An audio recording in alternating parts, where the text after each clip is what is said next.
qui va de par la collecte auprès des investisseurs. Donc, les investisseurs, c'est des particuliers, mais aussi des entreprises, des investisseurs institutionnels aussi, qui vont investir dans les SCPI. De par ces capitaux collectés, les SCPI vont investir dans des actifs immobiliers. Donc, les actifs immobiliers peuvent être très différents les uns des autres. Parfois, les SCPI vont investir dans des bureaux, dans le commerce, dans des hôtels même, ou des maisons de santé. Ça peut être cliniques spécialisées, EHPAD, ce genre de choses. Voilà. Alors, certaines sont plus sectorielles, d'autres sont plus diversifiées. On y reviendra par la suite. Alors, la société, elle va s'occuper aussi bien certes de collecter les capitaux, mais de les investir et de gérer les actifs immobiliers sur lesquels elle va se positionner. Voilà. Donc, elle va négocier les biens, les financer, les rénover, parfois les mettre aux normes énergétiques, etc. Donc, c'est de l'immobilier sous gestion, vous l'aurez compris. Alors, ensuite, les biens, les actifs immobiliers sont loués à des personnes morales. Alors, parfois, ça peut être des particuliers, mais c'est extrêmement rare. Ensuite, les baux signés sont de longue durée. Alors, ça variera en fonction des actifs immobiliers. Certains, c'est sur du 5, 6, 7 ans. Parfois, ça peut être du 15 ans, 16 ans, voire 20 ans. Voilà. Pour certains actifs immobiliers, c'est extrêmement long. Donc voilà, la société civile de placement immobilier va collecter les loyers, les redistribuer aux investisseurs sous forme de dividendes trimestriels. Alors naturellement, les biens, les actifs immobiliers sont loués, ce qui génère des loyers. Les loyers sont ensuite redistribués aux investisseurs. Alors, tout le monde doit se faire alors, j'ai précisé ici dividendes trimestriels, donc les loyers, c'est vrai qu'ils sont reversés de manière trimestrielle, hors certaines exceptions. Parfois, des SCPI reversent les loyers de manière mensuelle, mais ça reste assez rare. J'imagine que ces loyers trimestriels, la SCPI va garder un pourcentage qui est couvert des frais. Alors, on va y venir, bien sûr. Donc, concernant les frais, concernant le rendement, etc., on va y venir. Alors là, vous avez un petit schéma, alors pas très lisible malheureusement. Là, on a un couple ici, des particuliers qui investissent dans une ou plusieurs parts de SCPI. Les SCPI ensuite, avec les capitaux, achètent des immeubles. Elles trouvent les locataires, elles les louent et elles perçoivent les loyers qu'elles redistribuent. Voilà. Alors, en termes de rendement et performance, dans un premier temps, nous avons les dividendes, donc les loyers qui sont distribués, perçus par les investisseurs associés. Alors, ça variera en fonction des SCPI, naturellement. Il y a des SCPI qui vont apporter un rendement qui peut être de l'ordre de 4%, 4,5%. D'autres, plus dynamiques, plus agressives, et peut-être un petit peu plus risquées aussi, peuvent distribuer du 6 voire 7% à l'année.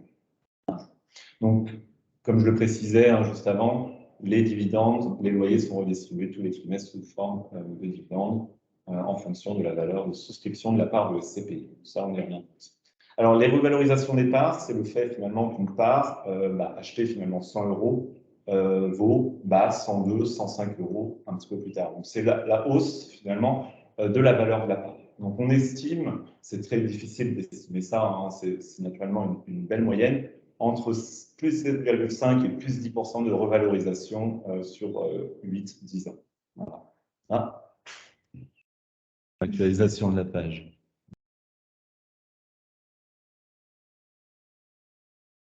Je ne sais pas ce qu'il me fait.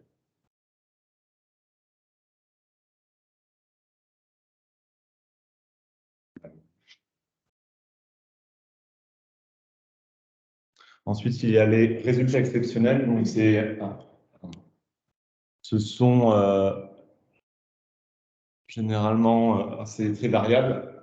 C'est uniquement des bonnes surprises. C'est dès lors que la SCPI parvient à louer tous ses actifs immobiliers, qu'il y a un bon rendement et qu'elle en a mis de côté. Elle va distribuer des résultats exceptionnels. Alors, les performances passées ne préjugent pas des performances futures. Le capital n'est pas garanti.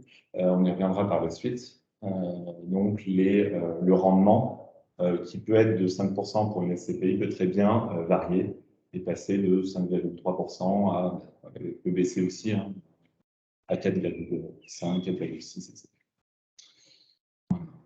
Alors, notion de risque. Donc, naturellement, c'est notre travail de conseil, hein, qui implique de vous expliquer finalement les risques liés à ces investissements. On va en distinguer plusieurs. Donc, il y a naturellement la vacance. C'est le fait finalement qu'une SCPI ne parvienne pas à louer certains actifs immobiliers.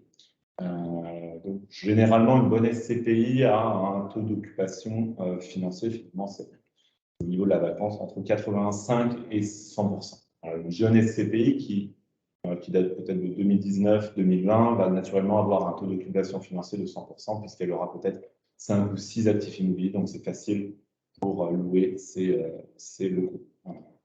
Et une SCPI, oui. Il y a un truc que je ne comprends pas. Vous êtes courtier Alors, et vous travaillez avec des SCPI, mais c'est qui la SCPI? en fait, c'est des sociétés de gestion, en fait, qui ont des SCPI. Voilà. Et nous, on travaille avec les sociétés de gestion. Donc, on y reviendra par la suite, ne vous inquiétez pas. Familial, historiquement. Ouais, on y reviendra. Les banques. Posséder pas. Je me demandais du coup qui détenait la SCPI. Ça me paraissait vachement obscur en fait comme idée. Je travaille avec eux, mais c'est qui eux? Enfin voilà. Ouais. On y viendra à la fin. Ceux qui détiennent, c'est vous. Ouais, c'est les parts.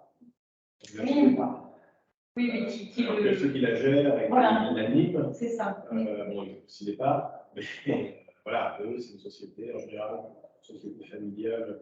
Historiquement, c'est depuis en 1966, la SCPI, c'est pour gérer le patrimoine de grande fortune. Une fortune industrielle qui, effectivement, a eu besoin d'une gestion professionnelle sur son patrimoine perso, sur ses immeubles, et qui a organisé la première SCPI. Et le finalement, c'est devenu un placement intéressant, assez confidentiel, mais quand même assez intéressant, aussi intéressant. 6 ans. Ça restait vous l'intermédiaire entre les investisseurs et les CPI. Une fois qu'elle a fait, il y a une connexion directe entre l'investisseur et la CPI.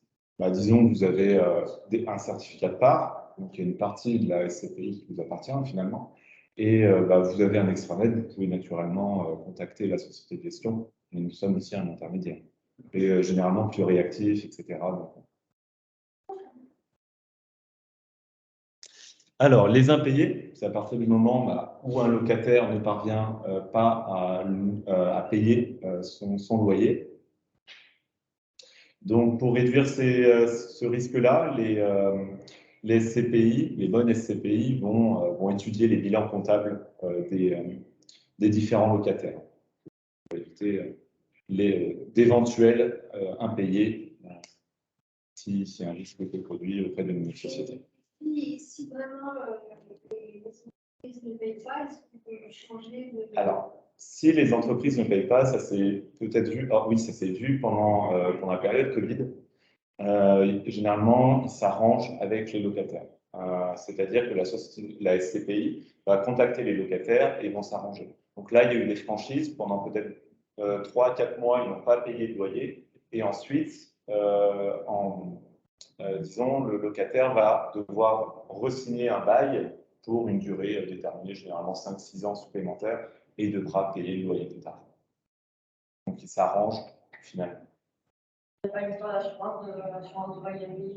Alors, il doit sans doute y avoir des assurances, bien sûr, mais ça, nous, on n'est pas tenus informés, hein, Frédéric, je ne crois pas. Oui, après, sur les baux commerciaux, il y a peu, comme c'est dans l'entreprise, il y a peu d'assurances de loyer impayés. Non. Pour les particuliers, c'est une liste.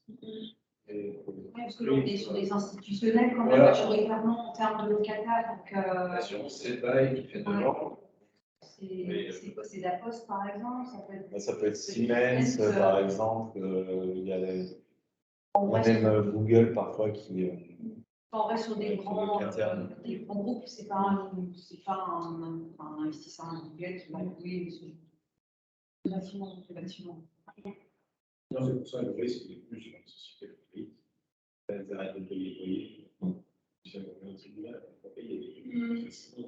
Et là, il peut y avoir un défaut de loyer. Mais on ne peut pas les passer. Les locataires, oui, c'est extrêmement transparent. Donc, on a tous les ans, il y a un rapport annuel qui précise finalement toutes les acquisitions, les reventes, les locataires, etc. S'il y a des impayés, il le précise. Tout est indiqué. C'est bien réglementé. Ah oui, absolument. Ah oui, c'est. Ouais. C'est des bulletins trimestriels et qui Ouais. annoncent les dernières acquisitions des ça. locataires, et puis un premier point de vue, et puis un bilan annuel transmis aux clients par aux investisseurs. Donc, il précise, oui, la vacance, les impayés éventuels, etc. Et en parallèle de ça, quand même, l'investisseur reste propriétaire d'un bien physique qui Alors, est nul à l'équivalent. Alors, attention. Alors, en fait, une SCPI, on appelle ça la pierre papier, souvent. C'est que vous ne détenez pas l'immeuble en soi. Vous détenez une part d'une société civile, finalement. Voilà, donc c'est ça toute la nuance. Voilà. Vous ne pouvez pas, demain, habiter un actif immobilier de la SCPI. Ce n'est pas possible. Dans un million SCPI, on aura des bâtiments bien habités. Donc, si à un moment donné, un fonctionnaire qui vend ma part, c'est fonctionnaire, il y aura toujours des biens immobiliers pour trouver ma vente si elle est en termes de Alors, on va y venir sur la liquidité, justement. C'est directement lié. Donc, on va finir sur la vacance et les impayés. Et puis après, on y reviendra. D'accord ? Alors, pour pallier les risques, ces deux risques-là, vacances et impayés, finalement, la société, la SCPI, va investir dans des dizaines, dans des centaines d'actifs immobiliers. Donc, on parlera de mutualisation des risques, parce que les risques seront mutualisés entre les différents associés de la SCPI, entre les différents actifs immobiliers et entre les différents locataires. Voilà. Donc, c'est vraiment le principe même de la SCPI, finalement. Ce n'est pas d'acquérir un bien et de le louer et d'apporter du rendement. C'est chaque fois de collecter et de réinvestir ces capitaux-là pour finalement grossir et mutualiser les risques, réduire le risque. Alors, on donne une somme et puis elle est Alors, la somme que vous apportez à la SCPI, finalement, est investie. Elle est investie. Diverses locations.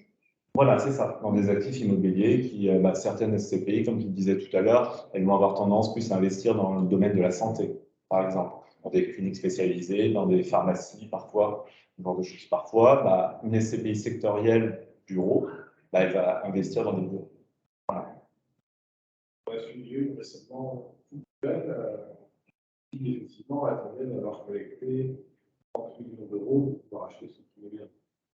Donc, parler physiquement des flux d'argent avec les gens au début, la SCPI, elle le gardait en trésorerie avant d'avoir collecté assez pour pouvoir faire cette opération et acheter ce CDI universitaire. Mais voilà, c'est pour la répartition de l'argent que vous mettez, ça va dans le fond. Ensuite, il y a un peu de type d'investissement. Dès lors qu'une SCPI démarre, généralement, elle pèse, elle capitalise à hauteur de 30, 40, 50 millions, peut-être 100 millions. Et ensuite, plus elle collecte, plus elle investit, plus elle va grossir. Et il y a des mastodontes, c'est 3 millions 6, 4 milliards 2, je crois. Voilà. Et des SCPI qui détiennent des centaines et des centaines d'actifs immobiliers. Voilà. Et on va revenir dessus. La liquidité. Donc, la société ne garantit pas la revente des parts. Alors, les SCPI conservent des fonds propres, une mise en réserve aussi pour garantir en soi les reventes. Mais si une SCPI, si imaginons il y a un contexte de crise immobilière, par exemple, ou une guerre, on pourrait imaginer si des centaines ou des milliers d'associés, parce qu'on parlera ici de milliers, voire de dizaines de milliers d'associés souhaitent revendre leur part en même temps, ça risque de bloquer finalement les reventes, de modifier le prix d'exécution. Donc, une part achetée peut-être 100 euros. Si tout le monde souhaite les revendre en même temps, ça sera difficile de récupérer les 100 euros, mais peut-être qu'ils baisseront la valeur de la part. Donc là, en délai actuel de cession, alors J'ai une petite anecdote là-dessus. C'était en période Covid, une personne, un bon client qui a souhaité revendre ses parts d'une SCPI. C'était vraiment c'était la deuxième ou troisième semaine de confinement en France. Et il voulait revendre ses parts de SCPI pour refaire son jardin. Alors, je lui ai dit, c'est clairement pas fait pour ça. Et il y tenait, donc on a demandé la vente des parts et ça s'est fait sous 37 jours. Donc en période Covid, alors que tout le monde était en télétravail, etc., c'était un peu la panique, ça s'est montré relativement utile. Voilà.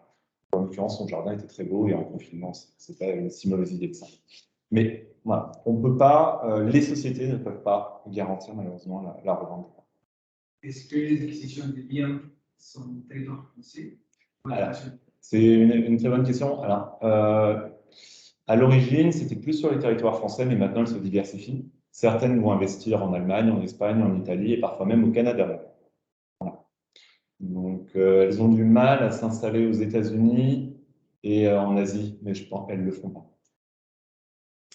Donc, le large est très large, d'accord? Parce que les SCPI, c'est vraiment typiquement français, ça n'existe nulle part ailleurs. En Allemagne, il y a des fonds immobiliers fermés, mais c'est vraiment pas la même chose. Si on prend dans la part, mais il y a pas l'acheteur. Alors, c'est que, comme je vous disais, c'est en termes de fonds propres, etc., ils conservent des liquidités pour pallier ce genre de choses. Il y a un marché secondaire. Éventuellement, si vous avez trouvé un nouvel acheteur, il peut naturellement les récupérer. Vous pouvez même négocier le prix. Mais en soi, ça se revend. On a peu ce problème. C'est vraiment, comme je le précise ici, c'est s'il y a un mouvement massif de revente de parts, là, on pourrait se retrouver bloqué. La réponse économique à votre question, évidemment, si personne ne veut l'acheter, juste est-ce que quelqu'un veut l'acheter? Alors, on achète ça, c'est pas comme quand on achète un appartement et que certains peuvent le refaire après le revendre après plusieurs années. C'est pour avoir une rente. Alors, oui, c'est ça en soi. Enfin, vous apportez de l'argent, un capital, le capital est investi, on vous distribue des dividendes, des loyers, tous les trimestres, tous les mois. Et finalement, les parts, vous les détenez, vous pouvez très bien les conserver quand vous le souhaitez. Ensuite, elles sont facilement contre investissement en bourse, risque établi historiquement. Là, vous le venez comme là, je ne sais pas, une prise, ce n'est pas une entreprise publique qui est listée, marché public, qui est institué. C'est la même principe. C'est l'investissement sur les actions de l'entreprise. Alors attention, parce que tout ce qui est sur les marchés d'actions, c'est indexé sur les marchés financiers. On a tendance à dire que c'est extrêmement liquide, les marchés financiers. En soi, une action Amazon, Microsoft, vous la détenez, vous pouvez la revendre demain, vous récupérez votre capital demain. Une SCPI, c'est un placement immobilier, c'est à considérer sur du long terme. L'AMF, l'autorité des marchés financiers, préconise de les conserver 8 ans au minimum. 8 ans, pourquoi? Pour percevoir des revenus, parce qu'on y viendra, on parlait de frais tout à l'heure, on y reviendra, c'est pour amortir ces frais, pour percevoir de bons revenus, pour combattre l'inflation, et aussi en cas de revente de parts, de toucher éventuellement des plus-values de cession. Voilà. Mais voilà, faire un parallèle entre marché financier et placement immobilier SCPI. Il y a aussi un marché financier notamment. Il y a investi en valeur, il y a investi parce que le bilan, voilà. Alors, risque réduit dans les contrats d'assurance vie. Alors, c'est le moyen numéro 6, on y reviendra. Et c'est tout simplement parce que les parts dans un contrat d'assurance vie, elles ne vous appartiennent pas directement. Elles appartiennent à la compagnie d'assurance. Donc, dès lors que vous souhaitez récupérer votre capital, soit la compagnie d'assurance, elle est obligée de le faire. Voilà. Par contre, ça sera au cours actuel. Si la SCPI a baissé en valeur, voilà. Et si elle a augmenté en valeur, elle le fera aussi.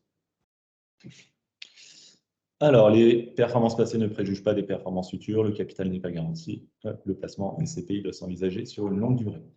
Alors, le niveau de risque des SCPI. Alors, peut-être que vous connaissez un petit peu cette échelle qui va de 1 à 7. Oui, elle vous est familière? Non?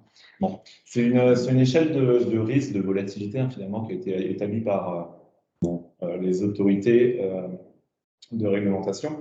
Alors, le risque 0 n'existant pas. Le risque 7 étant le risque de volatilité le plus important. Donc, volatilité, c'est les fluctuations à la hausse et à la baisse. Donc, le risque 0 n'existant pas, le risque 1, niveau 1, c'est tout ce que vous détenez sur votre compte courant, livret A, PEL, fonds euros dans les contrats d'assurance vie. Et au niveau 7, l'extrême, bah, c'est tout ce qui est sur les marchés financiers, mais avec un risque vraiment de volatilité important, un ETF shorté qui est fait de levier, par exemple, ce genre de choses. Des instruments financiers à risque. Alors, pour les SCPI, on se situe principalement au niveau 3.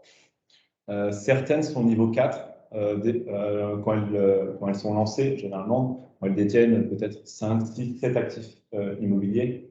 Forcément, il y aura une mutualisation moins importante, donc un risque plus important.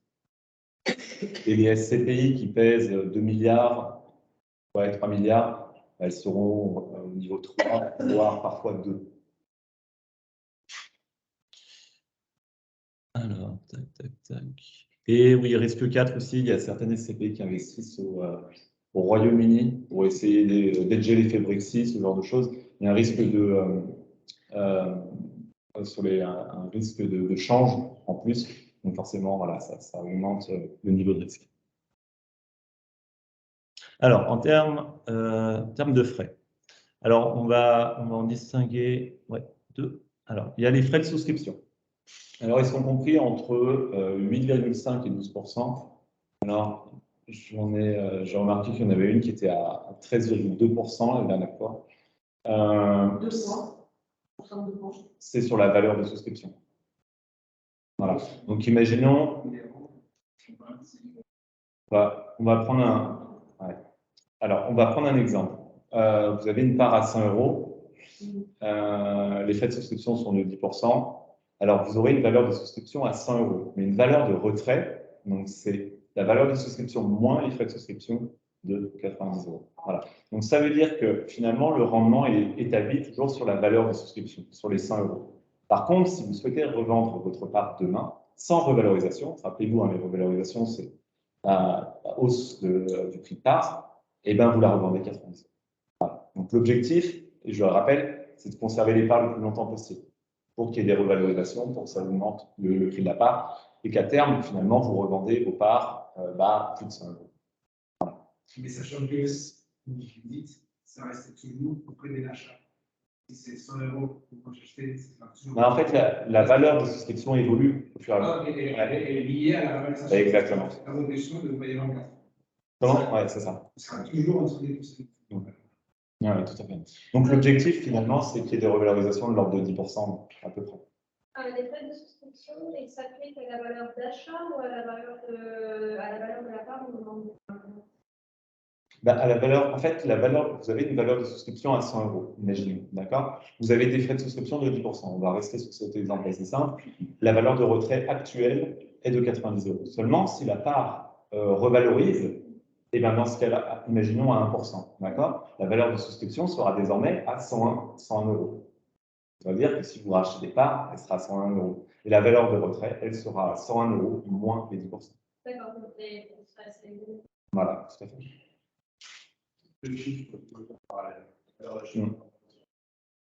Et est-ce que la valeur de prescription pour ce mutuel peut évoluer?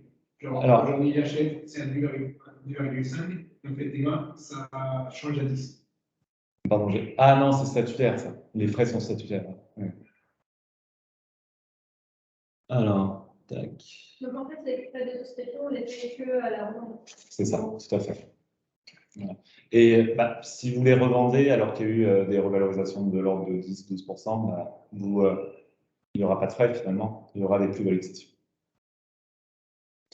Afin d'amortir ces frais de souscription, ainsi de percevoir les plus-values en cas de cession des parts, il est préconisé de conserver les parts au moins 8 ans. Alors certaines SCPI qui sont importantes, qui pèsent 3,6 milliards.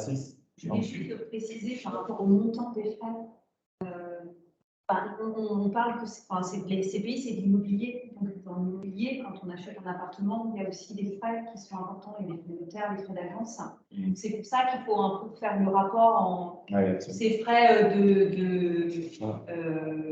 comment je les appelle, les frais de souscription. C'est un peu comme grosso modo, en simplifiant, le frais de terre et le frais d'agence quand on achète nous-mêmes un bien immobilier. En fait. Ouais. Alors, il y a quoi dans les frais de souscription? Il y a les frais de notaire, hein, bien sûr, pour les acquisitions. Il y a pour les mises en réserve. Donc, les mises en réserve, c'est pour pallier d'éventuels risques, etc. Généralement, les SCPI vont prendre un petit peu et elles vont les mettre sur un compte de trésorerie qui peut travailler un petit peu d'ailleurs. Et ensuite, il y aura aussi une partie nos commissions. Voilà. Et ça peut être pour tout ce qui est travaux de rénovation et la rémunération des gérants, des analystes. Parce que derrière, les CPI, forcément, il y a des gérants, il y a des analystes, il y a un service middle office, back office, etc. Des commerciaux aussi. Alors, les frais de gestion représentent généralement 10% du rendement. Donc, ils sont prélevés à la source, ils sont inodores, invisibles pour les associés investisseurs, ils sont précisés dans les différents bulletins de souscription, bulletins trimestriels, pardon, rapport annuel. Généralement, les rendements qui sont indiqués, que l'on retrouve sur les bulletins semestriels, trimestriels, sont indiqués net de frais de gestion. On parle souvent, très souvent, voire systématiquement, de rendement net de frais de gestion. Et 4%, donc vous avez c'est net. Ouais, tout à fait. Tous les rendements indiqués sont nets de frais de gestion. Et attention, net de frais également. Sur les 10%, vous disiez justement qu'on est payé à la CEPTI. Non. Donc 4%, c'est calculé sur l'argent que vous avez véritablement sorti. Si vous avez mis 100 €, 4%, c'est vraiment 4 €. Ouais, ce ne serait pas 4% des 90.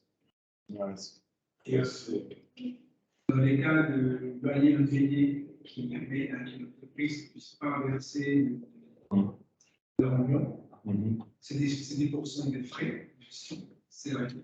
C'est statutaire. Ah, ça sera toujours sur le rendement. Alors, généralement, je vous parlais de mise en réserve tout à l'heure. Il y a une partie des capitaux que vous versez, enfin, en frais de souscription, qui sont mis de côté. C'est pour pallier d'éventuels risques, par exemple, d'impayés, pour assurer une continuité. Ce sont le genre de choses qu'il faut reconnaître et surtout de la valeur de l'action, parce que vraiment, ça se question. Ouais. Voilà, alors il y a certaines SCPI vont avoir tendance à avoir une gestion des risques assez stricte et d'autres un petit peu moins. C'est-à-dire que s'il y a de la vacance, le rendement peut baisser un petit peu. Voilà. Mais généralement, ce type de SCPI va apporter un gros rendement déjà. Voilà. Parce qu'il y aura forcément moins ils vont plus se positionner de manière agressive. Mais les grosses SCPI qui pèsent plus de 2 milliards, généralement, elles ont des grosses réserves. Alors, les 6 moyens d'acquisition. Alors, pleine propriété, usufructus et abusus. Alors, vous disposez librement des parts. Donc, vous en êtes propriétaire. Vous percevez les loyers trimestriels, mensuels, en fonction de la SCPI. Profitez des revalorisations. Ça fait que la part la valeur, et vous pouvez revendre les parts quand vous souhaitez, mais attention, on préconise de les conserver le plus longtemps possible, préconisation AMF, plus de 8 ans. Donc, ça convient aux personnes qui souhaitent diversifier un patrimoine. Investir dans l'immobilier sous gestion aussi, pour les non-résidents, ça peut être très utile aussi, parce qu'on est souvent amené à s'expatrier, parfois ailleurs aussi, à ne pas vouloir rester en Allemagne, et ça nous permet de percevoir des revenus, qu'on soit en Allemagne, en France ou partout ailleurs dans le monde. Ça permet aussi d'optimiser ses placements puisque ça combat efficacement l'inflation de par les revalorisations qu'il y a, de par le rendement apporté. Vous disiez 4%, c'est vraiment un rendement assez bas pour une SCPI. J'ai précisé entre 4 et 7%. Bon, une bonne SCPI, ça rapporte 4,50, 5%. Une SCPI vraiment risquée, 7% éventuellement. Voilà. Et ensuite, percevoir des revenus complémentaires, naturellement, pour un projet déterminé ou à déterminer. Si vous avez un projet immobilier dans peut-être 5-6 ans, ça vous permet de vous préparer peut-être pour ce projet immobilier durant la période où vous préparez. Vous pouvez placer cet argent-là, le réinvestir dans un contrat d'assurance vie, par exemple. Dès lors que vous lancez dans votre projet immobilier, vous avez les contrats d'assurance vie grâce au versement des loyers. vous donnez le contrat d'assurance vie en tant qu'apport, pour l'apport personnel du prêt, et le banquier va prendre en considération les loyers que vous continuez de percevoir, ce qui permettra d'augmenter votre capacité d'emprunt. Donc ça peut être, c'est un très bon moyen aussi de se préparer à un projet immobilier. Ensuite, la nue propriété. Donc ça sera le démembrement temporaire. Alors, de 5 à 15 ans, on retrouve certaines SCPI qui ont du démembrement de 3 ans. Ça reste assez rare, mais ça existe. Et ça peut aller jusqu'à 20 ans. Et on emploie souvent 10 ans. Parce qu'on y reviendra, mais il y a une décote plus intéressante. Alors, on peut dire la nue propriété, peut-être. J'ai répondu. Alors, non, mais ça arrive, hein. Ça arrive. Alors, le démembrement consiste à séparer la propriété d'un bien des revenus qu'il génère. Donc, finalement, vous allez acheter une part moins chère. On va prendre un exemple simple, c'est sur du démembrement de 10 ans. Donc, vous achetez une part, disons, on va prendre part initialement en pleine propriété à 100 €, vous l'achetez, non pas 100 €, mais 70 €. Donc, vous détenez la nue propriété de la part de SCPI. Donc, pendant 10 ans, vous n'allez percevoir aucun revenu. Et après les 10 ans, vous récupérez la part à 100 €. Voilà. Donc, c'est ça, finalement, le démembrement, c'est que la nue propriété, c'est que pendant 10 ans, vous ne percevez aucun revenu. Donc, aucun revenu, forcément, pas de fiscalité derrière. Et après les 10 ans, vous récupérez la part en pleine propriété. Si la part vaut 150, à ce moment-là, on récupère 150 ? Ah non, là, j'ai donné un exemple avec une part à 100 € en valeur de souscription en pleine propriété. Oui, mais si elle vers le haut. Et oui, c'est tout l'intérêt. Généralement, pour ce type d'investissement, on va choisir des SCPI non pas qui rapportent un rendement de 5-6%, ça ne sert à rien puisqu'on ne les perçoit pas. On va essayer de prendre des SCPI qui se revalorisent fréquemment. Voilà. Pour qu'une SCPI qui vaut en valeur de souscription initialement en pleine propriété 100 € qui vaut après les 10 ans peut-être 110, 120, 130 €. Parce que le propriétaire, forcément, il a une belle marge. Et il peut revendre ses parts avec une plus-value assez intéressante. Et avec une fiscalité aussi extrêmement intéressante. Alors, en contrepartie d'une période pendant laquelle le nu propriétaire ne va pas toucher les revenus de la propriété, le nu propriétaire bénéficie d'un prix d'acquisition réduit. Donc, en fonction de la durée du démembrement, la décote variera forcément. Si vous prenez du démembrement de la nue propriété sur 5 ans, vous allez payer plus cher votre part de propriété de 5 ans que si vous l'aviez prise sur 10 ans. C'est tout naturel. Voilà. Donc, si le nu propriétaire ne perçoit pas de revenus fonciers pendant la période de démembrement déterminée, il profite cependant des potentielles augmentations du prix de part. C'est ce que vous disiez tout à l'heure. Alors, après la période de démembrement déterminée, le nu propriétaire récupère les parts en pleine propriété revalorisées et perçoit les revenus fonciers en conséquence. La décote sur le prix de la part varie en fonction de la SCPI et de la durée du démembrement. C'est vrai que, en fonction des SCPI, les décotes peuvent changer. Donc, décote, c'est finalement le pourcentage que vous payez en moins sur la valeur de souscription. Et généralement, on retrouve sur 10 ans, c'est entre 30-33% de décote.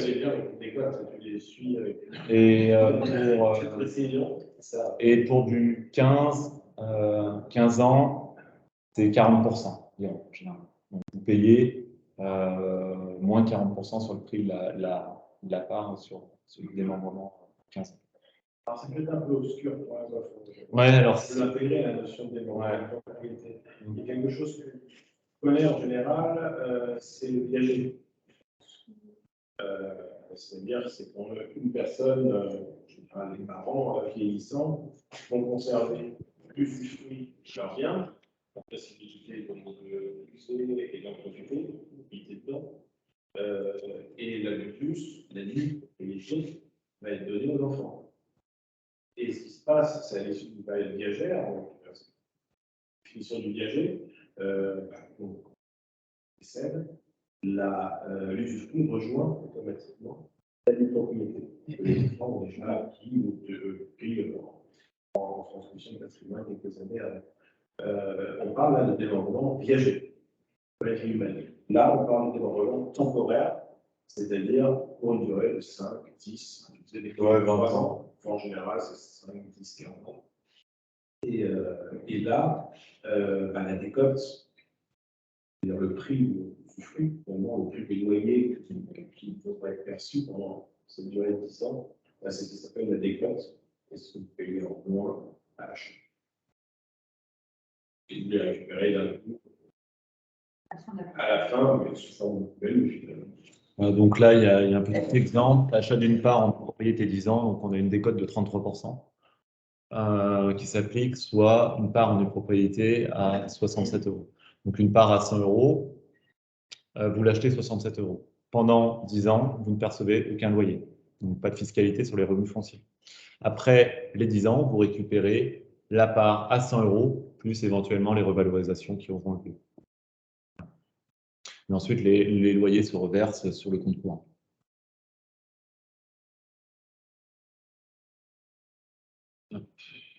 Alors, ce type d'investissement, ça convient diversifier un patrimoine et l'optimiser de par la décote et de par le rendement perçu après la période de démembrement déterminée. Permet d'anticiper un projet, par exemple les problématiques de retraite aussi, parfois ça peut être très adapté. Ne pas percevoir de revenus complémentaires implique pas de fiscalité sur les revenus fonciers. Donc ça évite de faire des déclarations fiscales. Et en cas de cession des parts, après la période de démembrement, ça permet aussi de toucher des plus-values de cession. Il y a une fiscalité extrêmement avantageuse là-dessus, sur le mécanisme de la propriété. Je précise juste, quand vous êtes nu propriétaire, vous détenez en soi les murs de la SCPI. Et si une SCPI vend des actifs immobiliers, elle vend les murs, et qu'elle touche des plus-values de cession, dans ce cas-là, vous touchez. C'est un petit peu de ces plus-values de cession et il faut les déclarer. Alors, ça n'arrive pas tous les ans, mais ça peut arriver. Il y a une SCPI l'an dernier, elle a vendu 2 actifs immobiliers. Elle a touché des plus-values de cession, elle les a redistribués aux nus propriétaires, aux pleins propriétaires. Donc, les personnes avaient il y avait un investissement de 20 000 €, je crois, et la personne a dû déclarer 20 €. Alors, l'usufruit temporaire, donc à l'inverse, finalement, de la nue propriété ou en complément, de 5 à 15 ans, donc ça peut aller de 3 à 20 ans. C'est un peu logique. Le démembrement consiste à séparer la propriété d'un bien qu'il génère. Donc, à l'inverse du nu propriétaire, l'usufruit, lui, va toucher les loyers pendant la période déterminée. Mais une fois la période terminée, l'usufruit va s'éteindre pour qu'elle rejoigne finalement la nue propriété, pour que le nu propriétaire récupère la pleine propriété. Et à ce moment-là, l'usufruit ne touche plus rien. Alors, l'usufruit, les solutions en usufruit, je n'en ai jamais fait, parce que ça ne convient pas aux non-résidents, tout simplement au niveau de la fiscalité. Ça peut convenir à des personnes qui ont un taux marginal d'imposition ou une très faible fiscalité en France. Voilà, ça peut être des personnes qui sont à la retraite, qui ont besoin de revenus complémentaires, par exemple, qui ont une faible fiscalité. Ou alors parfois même à des sociétés qui ont des besoins de trésorerie, qui ont besoin de cash. Mais en soi, une personne qui a des revenus d'activité professionnelle, etc., non, ça ne convient pas parce que l'impact fiscal est trop lourd. Donc voilà, j'ai donné un exemple ici. Donc, au lieu de l'acheter 100 €, finalement, on l'achète 33 €. Certes, pendant la période de démembrement, on perçoit les loyers. La fiscalité s'applique logiquement sur les loyers redistribués. Après la période de démembrement, l'usufruit s'éteint. Alors, l'épargne programmée. Alors ça, c'est un nouveau moyen d'acquisition. Ça date de peut-être 3-4 ans. C'est la possibilité finalement d'investir petit à petit dans des parts de SCPI. Donc, il y a forcément un montant, un versement initial à opérer. Ça peut varier, on discutera tout à l'heure des tickets d'entrée. Ça permet de se constituer progressivement un patrimoine, un portefeuille de SCPI et de percevoir à chaque fois un petit peu plus de loyer. Voilà. Donc, c'est l'achat d'une ou de plusieurs parts de SCPI tous les mois, trimestre, semestre, les ans, afin de constituer un patrimoine SCPI immobilier progressif. Voilà. Alors, je crois, j'avais précisé quelque chose. Si la variation des parts des SCPI est certes beaucoup moins volatile que celle d'une action, une SCPI, généralement, ça prend de la valeur, ça ne fluctue pas comme une action. Donc, voilà, il y a beaucoup moins de risques à ce niveau-là, mais ça permet de travailler plus sereinement les différents cycles si éventuellement il y a une baisse de la valeur de la part. Via financement bancaire, alors je vais être assez rapide sur ce moyen-là parce que pour les non-résidents, c'est devenu extrêmement compliqué depuis 2019 de recourir à l'emprunt pour financer des parts de SCPI. Donc, c'est tout simplement utiliser un effet de levier pour investir en parts de SCPI. En plus, maintenant, avec le contexte des taux qui remontent, ouais, ça devient impossible. Mais voilà, c'était pour permettre d'investir avec un effet de levier, profiter des taux bas, et on pouvait déduire les intérêts, hein, naturellement, enfin les assurances du prêt et l'intérêt du prêt sur les revenus fonciers générés par les SCPI.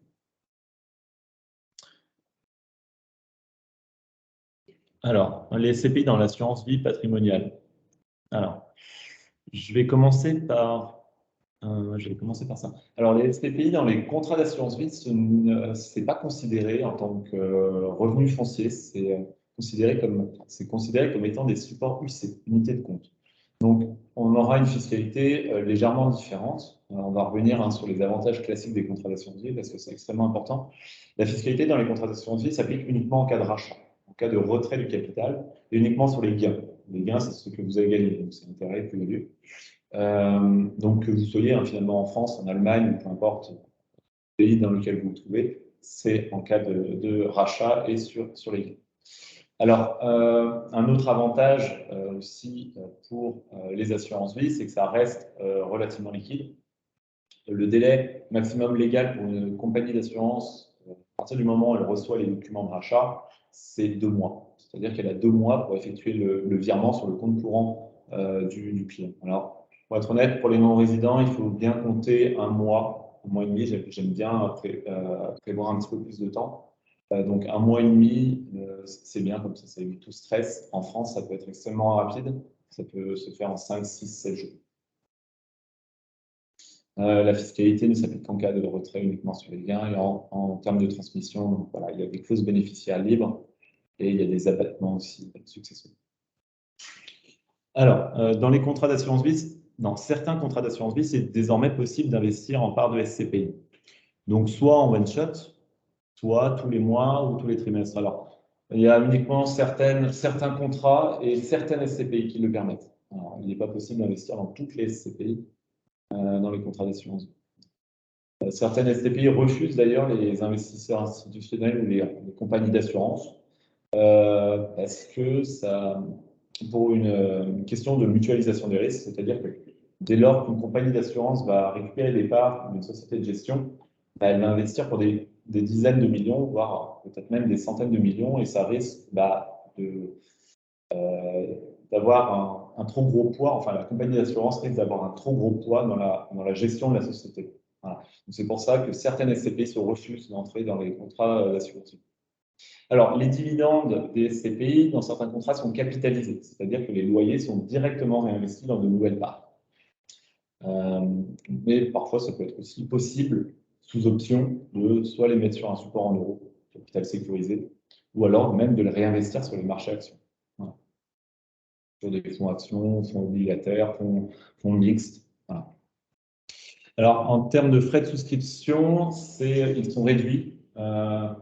Généralement, c'est de 2 points de pourcentage. Ça peut être 2,5 en fonction des SCPI. Et donc là, il y a un contrat en particulier, qu'on préconise pour les SCPI, enfin, pour investir en SCPI dans les contrats d'assurance vie. Là, ils redistribuent 100% des loyers. Parce que généralement, les compagnies d'assurance, elles vont grignoter un petit peu du rendement. Et bon, ça ne fait pas toujours plaisir. Donc, l'objectif, via un contrat exclusif, c'est d'investir en SCPI, de faire capitaliser les loyers, très efficace sur le long terme, et voilà, que ça verse 100% des loyers. Donc, en rendement net, après frais de gestion, j'étais assez Bon, j'ai mis entre 3 et 4,3 en moyenne. Donc là, je ne compte pas naturellement les revalorisations. Il faut compter entre 1% et 1,14% de frais de gestion annuels. Donc forcément, si la SCPI apporte du 4,5, voilà, il faut déduire les frais de gestion. Les frais de gestion du contrat d'assurance. Oui, du contrat d'assurance vie, bien sûr. Merci. Alors ensuite, une totale liberté, les contrats d'assurance vie. Certains sont totalement flexibles. On peut investir dans des fonds sectoriels, thématiques, ISR, par exemple, investissement socialement responsable, des fonds mixtes, des fonds obligataires, on ne préconise pas, ou encore des ETF, des produits structurés. Après, il y a des options de gestion. Ça, c'est en fonction naturellement du montant investi, du profil d'investisseur du client aussi, c'est important à prendre en considération, et du contexte. Le contexte est très évolutif. Donc, les options de gestion permettent parfois, dans certains cas, de réduire les risques et d'augmenter le potentiel des contrats. Et ensuite, il est possible de modéliser les contrats d'assurance vie, mais non pas 100% SCPI, parce que les compagnies d'assurance l'interdisent. Elles ne souhaitent pas qu'il y ait 100% de SCPI dans leur contrat. Elles vont exiger qu'il y ait au maximum 75%. Mais après, il est possible de modéliser en fonction avec un fonds valeur foncière, enfin, immobilier coté, fonds ISR, fonds. Là, j'ai précisé, sont confectionnés, adaptés en fonction du profil d'investisseur, du contexte et des attentes. Ensuite, il y a une gestion privée cabinet à partir de 200 000. Alors, fiscalité générale. Est-ce que vous aviez des questions là-dessus? Non. Je passe à la fiscalité. Je pense qu'on arrive à un moment où on va commencer à perdre. Ah ouais? Ah ben après la fiscalité, je crois que c'est terminé. Pour conclure, juste après. Non, mais la fiscalité, ça va être intéressant. Ah oui, de toute façon, ça, faut forcément y passer. Alors, hors assurance vie, parce que dans les contrats d'assurance vie, c'est particulier, c'est en cas de rachat uniquement sur les gains. À partir du moment où vous percevez des revenus fonciers, il faut les déclarer. Donc, les SCPI sont des instruments français. Il faut les déclarer en France, comme si vous aviez un appartement en France et que vous le louez finalement. C'est des loyers, c'est le formulaire 2044. Alors, l'imposition en termes des taux, donc pour les résidents fiscaux, c'est en fonction de leur taux marginal d'imposition. Si vous avez un taux de 30%, ça sera 30% plus 17,2% de prélèvements sociaux. En Allemagne, ou finalement que vous soyez dans l'Union européenne, certains autres pays aussi, mais ça prendra, c'est le taux de 20% à retenir, plus 7,5% de prélèvements de solidarité, soit un taux global de 27,5%. Voilà. Donc, si vous faites finalement une comparaison parallèle entre une imposition pour les résidents fiscaux français et une imposition pour les non-résidents, vous constatez quand même qu'il y a un avantage pour les non-résidents. Parce que la plupart des expatriés ou des personnes qui vivent à l'étranger, généralement, bon, s'ils étaient en France, ils auraient un taux marginal d'imposition de 30, voire plus. Donc c'est pour ça que les SCPI sont particulièrement intéressantes et adaptées aux non-résidents. Voilà. Donc rassurez-vous, au niveau de la déclaration, tous les ans, les SCPI transmettent un IFU, un imprimé fiscal unique et un guide déclaratif. Donc, très simple. C'est que le guide déclaratif, il va permettre de savoir quelles cases sont concernées dans le formulaire 2044 et l'IFU va permettre de savoir les montants à indiquer dans les différentes cases. Voilà. Ensuite, je crois même, si on indique le numéro, le NIF, numéro d'imposition fiscale français, il y a certaines choses qui sont déjà indiquées. Voilà. J'ai une question. Moi, je suis non-résidente et mon mari est allemand. Ça sera en France. Ça sera en France avec un taux de 27. Et ça sera déclaré en France. Après, si vous avez un numéro d'identification fiscale, ouais, donc vous avez juste un. Oui, parce que j'ai travaillé déjà en France. Dans ce cas-là, il suffit. Dans ce cas-là, à partir du moment où vous percevez, enfin, vous récupérez l'IFU, le guide déclaratif, suivi de vous connecter sur info.gouv, vous allez directement au formulaire concerné et vous indiquer les montants. Donc, c'est genre d'impôt payé en France, bénéficier en Allemagne et tout, c'est pour déclarer chez l'Allemagne et c'est bénéficier d'un crédit. Non, il n'y a pas. Non, il y a une disposition fiscale qui permet de ne pas déclarer ce type de revenus en Allemagne, de propriété revenus fonciers sur ces étrangers-là. Ne sont pas déclarés en Allemagne, ce qui fait que ça ne va pas jouer sur une progression historiale en Allemagne, que ça ne va pas augmenter le taux d'imposition. C'est transparent. C'est transparent. Par an, vous payez et c'est réglé la règle régionale. C'est validé pour tous les produits. C'est valable pour le foncier.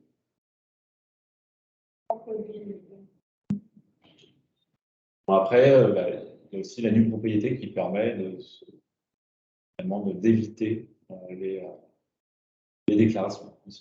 C'est possible. Mais pour les pleins propriétaires, pour ceux qui ont pris la pleine propriété, qui perçoivent des revenus fonciers, il faut les déclarer. Alors pour conclure, donc, les SCPI, c'est investir dans l'immobilier sans les soucis de gestion. Ça vous permet de percevoir des revenus complémentaires, hein, que vous soyez en Allemagne, en France ou partout ailleurs dans le monde. C'est redistribué sur un compte courant. Il peut être français, allemand, anglais même. Alors, on travaille avec un grand nombre de sociétés de gestion et de SCPI. Donc, généralement, chaque société de gestion a plusieurs SCPI. Certaines, comme je vous le disais, sont plus sectorielles ou diversifiées au niveau parfois géographique aussi. Et on choisit finalement la SCPI la plus. On vous aide à choisir finalement la SCPI en fonction du moyen d'acquisition déterminé. Puisque pour la nue propriété, on en parlait tout à l'heure, l'objectif, c'est les revalorisations. Voilà. On ne va pas préconiser une SCPI qui rapporte un rendement assez important, donc un risque qui peut être logiquement plus important pour de la nue propriété. Ça n'a aucun sens. Voilà, donc en fonction du moyen d'acquisition déterminé, on choisit la SCPI qui est adéquate. Et aussi, certaines SCPI vont permettre l'épargne programmée, d'autres pas. Certaines SCPI vont permettre le réinvestissement des loyers, donc hors assurance vie, ça peut être intéressant aussi. C'est-à-dire que vous percevez les loyers, mais ils sont réinvestis dans de nouvelles parts, comme dans un contrat d'assurance vie, mais là c'est des revenus fonciers. Donc voilà, il y a vraiment, en fonction voilà, de vos projets aussi objectifs, si c'est plus si vous avez un projet sur 10 ans, il vaut mieux partir peut-être sur de la nue propriété. Voilà, éviter de devoir payer l'impôt et anticiper le projet pour percevoir plus un petit peu plus tard. Enfin, si vous avez des doutes de toute façon sur les types de produits que vous souhaitez faire, etc., l'objectif d'en discuter ensemble avec vous. C'est notre travail. C'est le travail de vous accompagner à préparer le type d'investissement qui vous convient mieux par rapport à vos objectifs, à vos souhaits, votre capital, votre patrimoine. C'est des choses qu'on travaille ensemble et qu'on définit ensemble.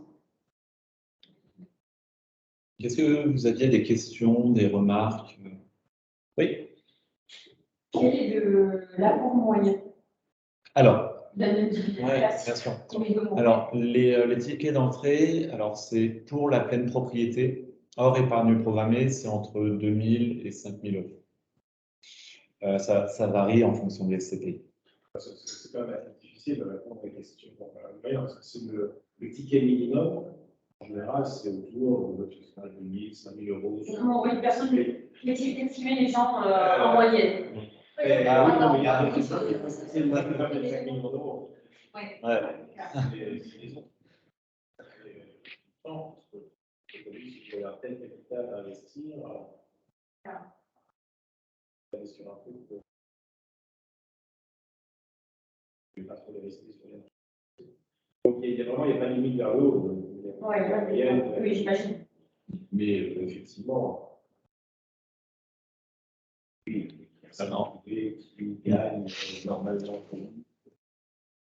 Pierre Savine, c'est Pierre Savine. Non, voilà, on est sur des tickets voilà, en général, Bah, disons, en 40. ouais, 30, 40, 50. Après, C'est accessible à on peut dire,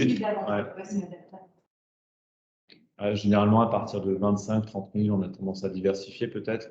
Donc, vers 2 SCPI, ça nous arrive aussi. Alors, pour les montants minimums, c'est 2 000, 5 000 euros pour la pleine propriété. Pour l'épargne programmée, ça peut être à partir de 204 euros minimum pour le versement initial et 50 euros par mois. Avec, pour une SCPI en particulier, c'est la possibilité de réinvestir directement les loyers dans de nouvelles parts. Et ça, c'est totalement flexible, libre. L'investisseur peut choisir ce qu'il veut quand il veut. Ensuite, pour la nue propriété, c'est généralement des montants plus conséquents, qui sont de l'ordre de 10 000, 20 000 euros. Voilà. On peut avoir à partir de 10 000 euros, normalement, c'est bon. Et pour l'assurance vie, c'est à partir de 2 000 euros. Et l'usufruit, on n'en fait pas. Est-ce qu'on achète en personne seule ou si on est un couple? Je sais pas avec mon mari. Alors,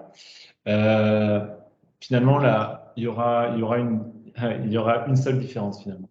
C'est en cas de décès. S'il y a un investissement en co-souscription qui se fait, donc à deux, pendant un certain temps, le temps que la transmission, la succession se fasse, eh ben, il va y avoir un blocage.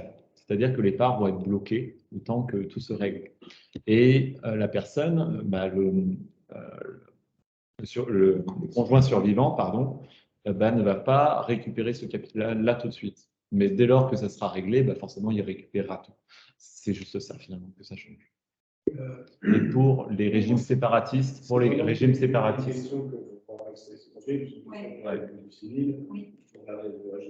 voilà, exactement. J'allais venir. Quels sont les fonds qui sont investis? Parce que c'est forcément le monsieur qui réinvestit un héritage, ça reste des fonds propres et il n'est pas question de mettre madame de compte. C'est ce que là, une nation déguisée. Donc il y a vraiment tout une situation patrimoniale globale pour choisir. Sur des situations, si chacun est résident fiscal du pays. C'est pas un problème. Non. Alors, pour souscrire la SCPI, il ne faut pas obligatoirement être français, résident fiscal français, absolument pas. On peut même être étranger sur un sol étranger. Par contre, il est nécessaire de comprendre, d'avoir conscience des risques. Voilà, liés. Ouais. C'est pareil si chacun est. Absolument, absolument. Ouais. Voilà. Comment? Un Allemand peut très bien souscrire la SCPI. Par contre, il faut qu'il comprenne les risques. Et dans ce cas-là, il fera signer une lettre de décharge. Pas de décharge. Enfin, qui comprend. Ouais. Et pour la transmission, donc moi, je suis seule. Je décède. Je le déplie à mon mari. Alors, ça rentre dans la masse successorale. Il n'y a pas de déclaration de bénéficiaire. Non, c'est pas comme dans les contrats d'assurance vie. Voilà, donc les héritiers. L'exception, c'est le contrat d'assurance vie. Ouais, c'est ça. Là, du coup, on signe avec une autre. Exactement. Et d'ailleurs, l'héritier qui récupère les parts a la possibilité soit de les vendre, soit de conserver les parts telles quelles et de percevoir les revenus. Même si je le mets sur un testament. Si je le mets sur un testament où j'ai telle part sur telle SCPI, et que je sais donner à 100% à mon mari. À partir du moment où le conjoint survivant récupère les parts, il peut très bien les vendre. Oui, bien sûr. Ouais.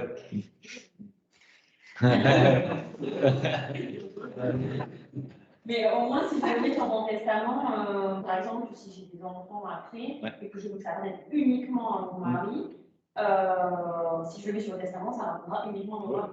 Voilà. C'est presque ce que je veux dire. Oui, voilà, c'est ça. Oui. Alors, en termes de... La France. Réserver de l'argent aux enfants, les enfants ont quasiment un droit sur leur part. Donc, au-delà de ces droits-là, de la réserver des héritiers dans le testament, les enfants vont continuer à attaquer leur père pour. D'ailleurs, pour... Oui. D'ailleurs, pour préparer ce genre de problématique, finalement, la succession, etc., bah, il est possible de démembrer les parts de SCPI. On parlait du démembrement tout à l'heure, mais dès lors que vous avez de la pleine propriété, bah, peut-être que vous n'aurez pas besoin de revenus complémentaires, vous pouvez donner l'usufruit à vos enfants ou même le revendre à une tierce personne. Voilà, ça reste possible. Ou à l'inverse, finalement, garder l'usufruit et donner la nue propriété. Donc ça se fait assez bien. Il y a différentes stratégies qui se mettent au point. C'est vraiment un produit grand, hein, c'est un produit entier, c'est payé, c'est régulièrement. Je considère très que c'est idéal. Après, effectivement, je vois des parents financer les études des enfants pour ça. C'est-à-dire, effectivement, acheter pas et puis laisser le loyer aux enfants de façon temporaire. Il y a un exemple de souscription usufruitière ou de souscription où je fais souscrire les parents d'un côté et les enfants de l'autre. Il y a beaucoup de choses qui sont possibles, mais tout ça, après, ça relève de la technique patrimoniale que vous mettez en place avec vos conseillers.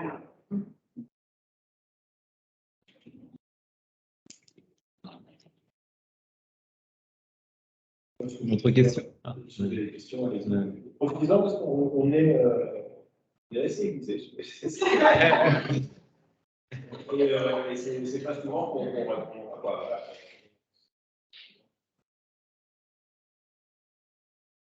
Question que vous pourriez avoir. Personnellement, je suis dans la masse. J'ai décidé de distribuer à partir de 2004. J'ai jamais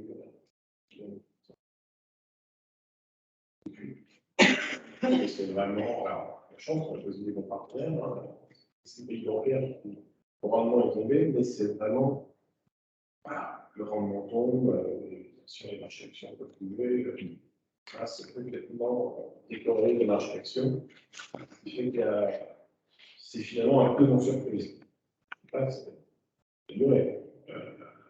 Mais voilà, des immeubles, une gestion collective d'immeubles qui vient loyers, c'est de façon patrimoniale, c'est très pratique et c'est quelque chose qui commence à prendre beaucoup en France quand même, parce qu'on beaucoup parler de SCPI. On le voit beaucoup dans la presse. Et ça marche bien. En France, il y a un peu de problème si je finance par la presse. Parce que oui, là, c'est une référence aussi.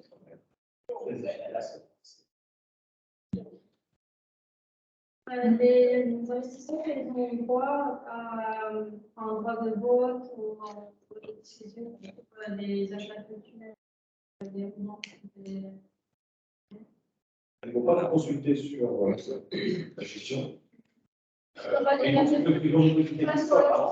Mais est-ce qu'ils fournissent pas des états financiers Bulletin trimestriel.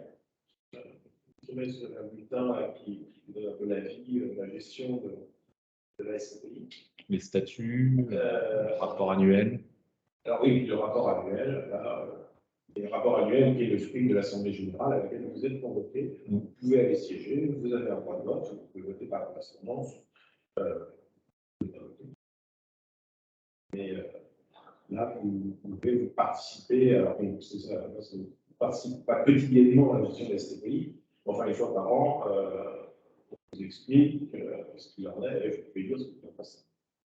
D'accord. Donc, si tu prévois d'investir dans des gros projets de développement comme le Grand Paris, par exemple, des restrictions. Je ne serai pas consulté. Vous serez mis devant cette accompli. devant le projet. D'accord, mais On est informé, mais pas consulté. Voilà. Et vous pouvez donner contre si vous n'êtes pas d'accord. Rarement. C'est vraiment la situation dans laquelle les CPI et là, les CPI, même que le pourcentage de ces finances liquides, son liquidité vient du prêt bancaire, que j'imagine que la liquide passe prioritaire pour récupérer l'argent, etc., avant de au final. Alors, certaines SCPI ne s'endettent pas pour investir. Elles n'en ont pas besoin ou elles ne le souhaitent pas. D'autres vont essayer de s'endetter. Ça peut arriver jusqu'à 20%, voire un petit peu plus, 30%. Pour éviter le 35 quand même, ou le 40. Ça, c'est intéressant. Ouais. Et il est arrivé que des SCPI refusent, où les gérants vont dire on aimerait bien s'endetter à 40%. C'est général. Tiens, regardez, lui, il a ses classiques, pas de faire forcément d'emprunt.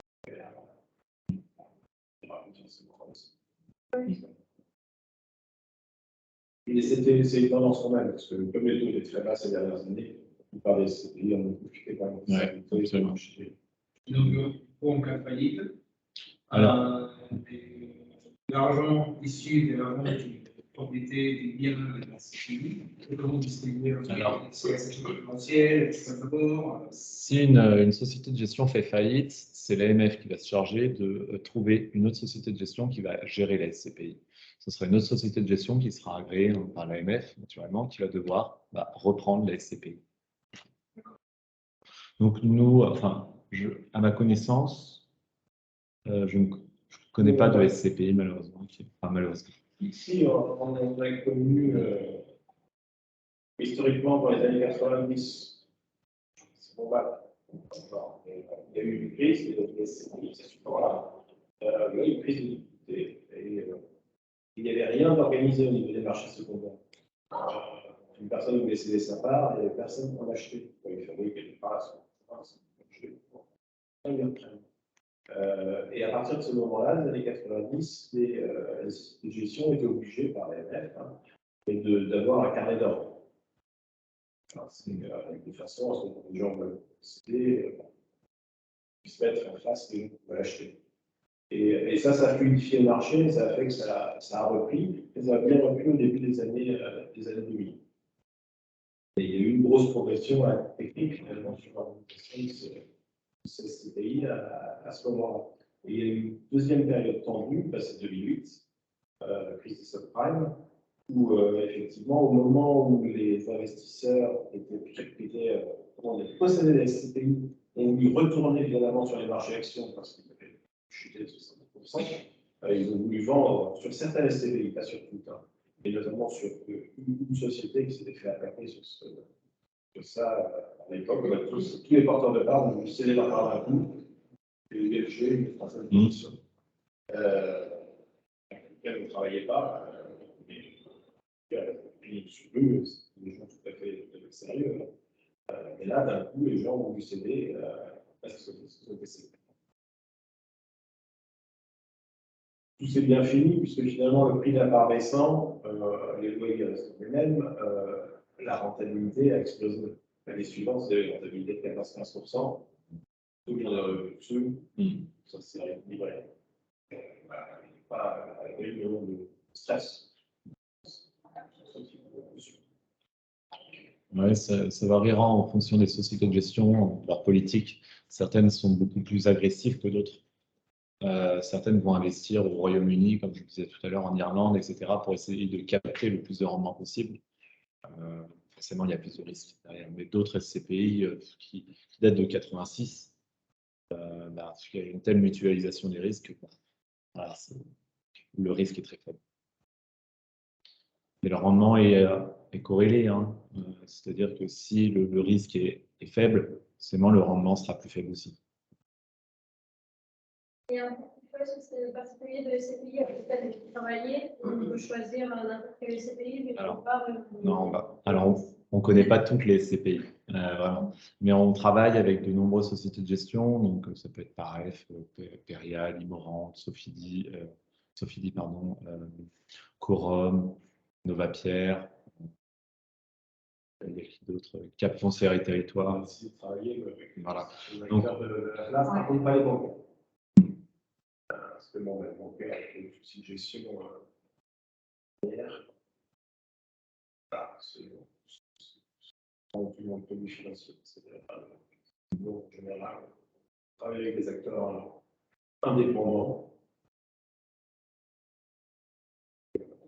Effectivement, c'est bien le boulot. Moi, souvent, ce que je dis, c'est comme une SCI familiale en France, en général. Les gens mettent ensemble leur patrimoine immobilier, la patrimoine familial, c'est une société civile immobilière. Ça signifie moins qu'une société civile immobilière. Je vais voir ça clair, c'est une société civile immobilière de placement. Qui faire un peu plus large que la famille. Mais en général, vous avez dans les grosses SCPI, on est sur 40 000, 50 000 associés. Ouais. Ça reste tout à fait. Et par contre, ce que je tiens c'est important de dire là-dessus, c'est que ce sont des produits réglementés. En France, on est la place financière, c'est en public, vous pouvez acheter du vin, des manuscrits, je sais pas, des collections de timbres, et là, vous avez affaire à plein de produits qui ne sont pas du tout réglementés. Quand on parle de SCPI, il y a même presse qui parle de ce produit-là, donc on fait affaire à des produits réglementés par l'autorité du marché financier, avec une contrôle très, très précis sur les émissions en compte, le suivi des investissements. Ça, donc, très sécurisé.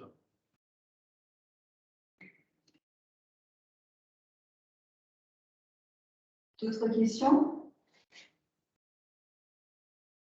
Vous allez là où il y a de la lumière. Exactement.